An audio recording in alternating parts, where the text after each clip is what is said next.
বন্ধুরা, আজকে আমি ডাল রান্না করবো। দেখতে পাচ্ছ বাটিতে ডাল নিয়ে নিয়েছি, কড়াইয়ে জল বসিয়ে দিয়েছি, জলটা গরম হচ্ছে, ডালটা ধুয়ে নেবো।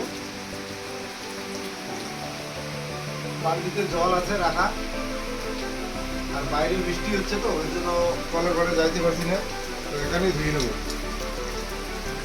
আমাদের ঘর তো জানোই এখনো ঠিক করা হয় নাই, তো এখানেই আর কি ধোয়া ধোয়া হয়ে যায়, বাইরে যেতে হবে।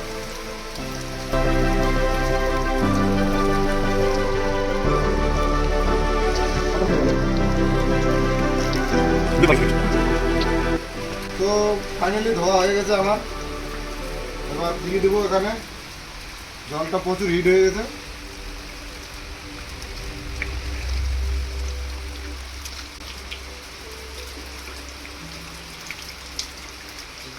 দেখুন বন্ধুরা, কি সুন্দর একটা মানে দিন।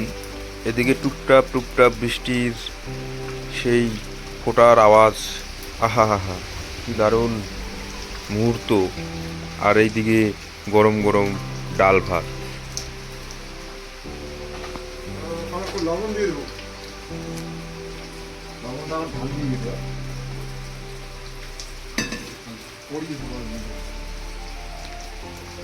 বন্ধুরা, লবণ নিয়ে এসেছিলাম আগে, মানে প্যাকেট করে, প্যাকেটটাই মানে এতদিন ইউজ করেছি, প্যাকেট থেকেই বের করে দিয়েছি।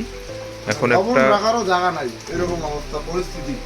এখন একটা এই যে পাশে মানে একটা দিদা এটা দিয়েছে, তো এখানে এই লবণটা ঢেলে রাখবো। এখন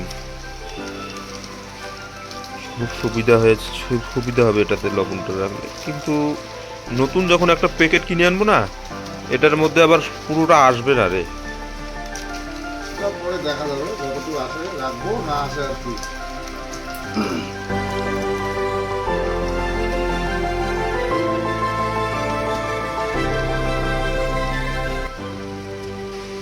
তো এখন লবণ দিয়ে দেবো ডালে পরিমাণ মতো।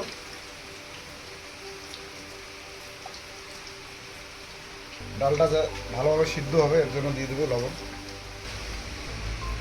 এই যে এখন গোটা কয়েক রসুন দিয়ে দেবো ডালের মধ্যে। এই লাকড়িটা দিয়ে দেবো, এটা দিলে মানে ডালটা গলে যাবে একদম।